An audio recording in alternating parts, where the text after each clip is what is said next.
Join me now, Kansas Congresswoman Sharice Davids, Vice Chair of the House Transportation and Infrastructure Committee. Welcome, Congresswoman. I'm glad to welcome you to the broadcast. I'm curious what you make of the Republicans' response to all of this. Why is there such emphasis being put on whether these are linked or not? Because wasn't this always the plan?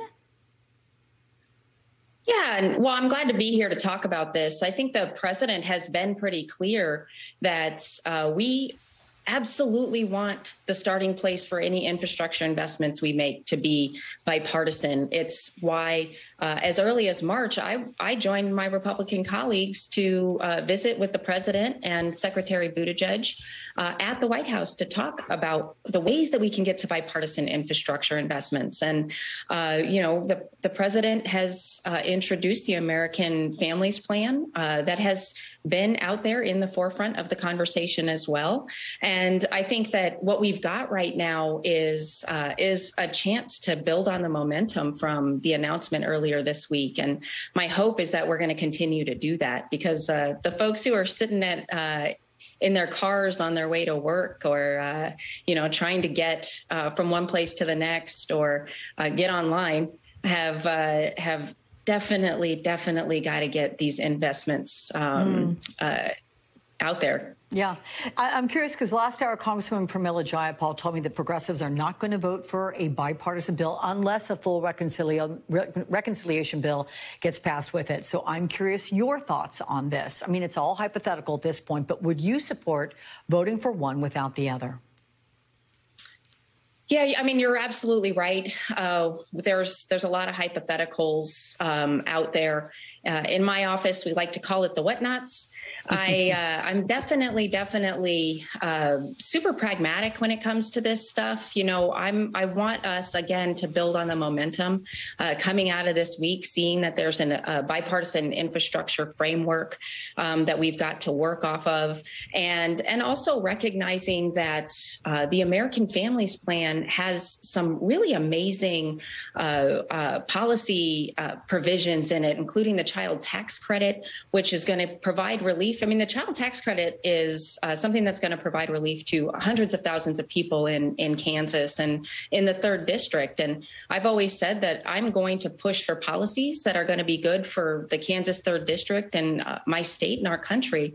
And my hope is that we can continue to move forward with both of these bills and not lose the momentum that we're starting to see really build up. Let's turn to the House Select Committee being established to investigate the January 6th insurrection. Speaker Pelosi has not yet announced its composition nor its leadership, but Republican Congresswoman Marjorie Taylor Greene says she is interested in being involved. Let's take a listen to what she said. Look, there are questions that need to be answered. There are things. You can ask questions about anything. Would you like to serve on the committee? Would you like to be on the committee? Sure, she should put me on the committee. That would be great, And you would show up and ask questions? Absolutely. Of course I would. So I'm curious your response to that. Given her outlandish rhetoric about the insurrection, would her involvement make a mockery of it? Look, I'll say this. I think, first of all, it's up to the Republican leadership to decide which members are going to participate in the and contribute to the select committee that Speaker Pelosi had to move forward with because our Republican colleagues refused to put together a 9/11 style commission to really get down to the bottom of this. The primary thing that I heard during that interaction that I'll say I agree with is we have got to get down to the bottom of this. We need to find out what happened so that this sort of thing never happens again. What we saw on the 6th was traumatizing for everybody who ever has gone to the Capitol. People who are watching on TV at home were traumatized by this.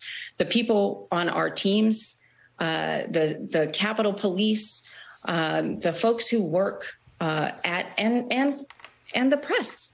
This was a traumatizing event. We have got to make sure this never happens again. And the best way to do that is for us to have a full scale investigation into this. So I think that this select committee is going to be a huge part of that. Yeah, for sure.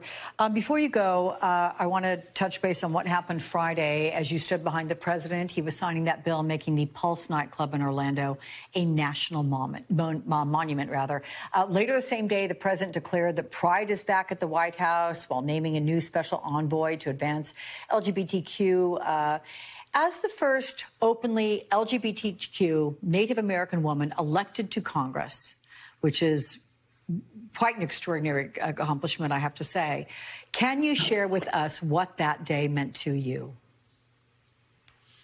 Yeah, I think that, first of all, I think like a lot of people who are part of the LGBTQ plus community remember where I was and what I was doing when I found out about the tragedy that happened at the Pulse nightclub. And my brother and I were actually spent a lot of time together crying and praying for the people who were impacted by this.